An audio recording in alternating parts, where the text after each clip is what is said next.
इरशाद नबी सल्लल्लाहु अलैहि वसल्लम जब मज़दूर जे कम जी मज़दूरी उनके पघर सुकण खां पहिरियां ॾिनी वञे। प्यारे मुल्क पाकिस्तान ठहण खां वठी अॼु ताईं मज़दूर खे आईने पाकिस्तान ऐं आलमी इदारनि मूजिबि हक़ न मिली सघिया। सर्दी तोड़े गर्मी ॾींहुं राति हिकु करे मुल्क तोड़े इदारनि खे तरक़ी ॾांहुं वठी वेंदड़ किरोड़े मज़दूर मौसमी सख़्तियुनि में भी कमु करण खां कोन था किबनि। अॼु भी कंहिं मज़दूरनि जे आलमी ॾींहं ते कम में रुधल आहिनि।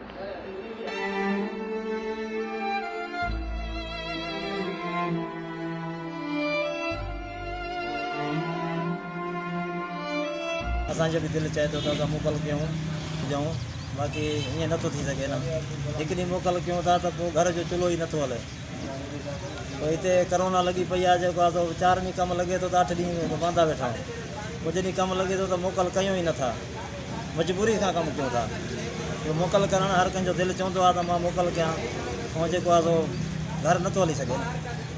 मसइलो इहो आहे। मज़दूर डे आहे, असां नथा मल्हाए सघूं। असांजा जेके ऑफिसर तबिको आहे उहे सभु मल्हाइनि था, असां कमायूं न था, खणी छा वञूं।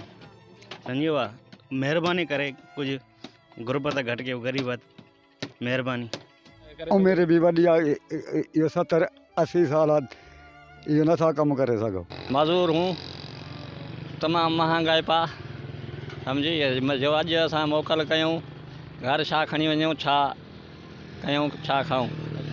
अॼु मज़दूरनि जो ॾींहुं आहे, सम्झी। असांजो अॼु बंदि कयूं कमु रोज़ी, पोइ काथों था पा भरे काथों जो थिए। नंढा बच्चा आहिनि। अॼु आलमी ॾींहुं आहे, दुनिया जी मोकल लॻी पई आहे, पोइ बि असां कमु कयूं था।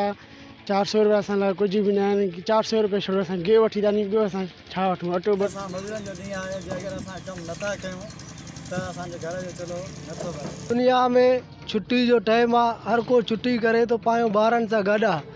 असां ग़रीब माण्हू मज़दूर लोअर को कमु आहे, असांजो बि दिलि चाहे थो त असां पंहिंजे ॿारनि सां गॾु हुजूं, छुट्टी बि हुजूं, पर असांखे छुट्टी कयूं असांजे ॿारनि खे केरु ॾींदो, असांखे केरु ॾींदो। कोई कंहिंजो रखणु जहिड़ो न आहे।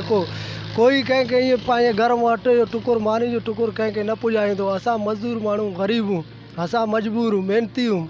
मज़दूरनि जो ॾींहुं आहे, पूरी दुनिया में मज़दूरनि खे मोकल आहे। हिते मोकल सिर्फ़ु ऑफिसरनि खे आहे, मज़दूर करे त करे छा। जेकॾहिं असां हिकिड़ो कमु न कयूं त असां खाईंदासीं छा। रमज़ान शरीफ़ आहे, ईद मथां आहे, वञूं त वञूं काॾे असां।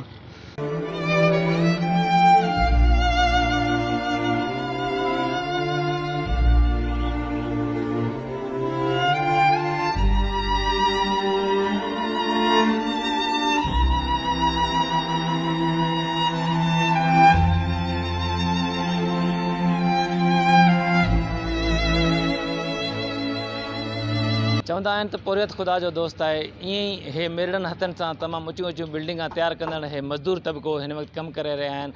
पोरियतनि जे आलमी ॾियारे ते पूरी दुनिया में मोकल हुजण समेत ही जेके कमु करे रहिया आहिनि, हिननि ॿुधायो त असांजे अगरि हिकु ॾींहं जो मोकल कयूं था, असांजो घर जो चुल्हो नथो हली सघे। कैमरामैन अमजद खोसो सां गॾु मुश्ताक खोसो, जेकब न्यूज़ मुबारकपुर।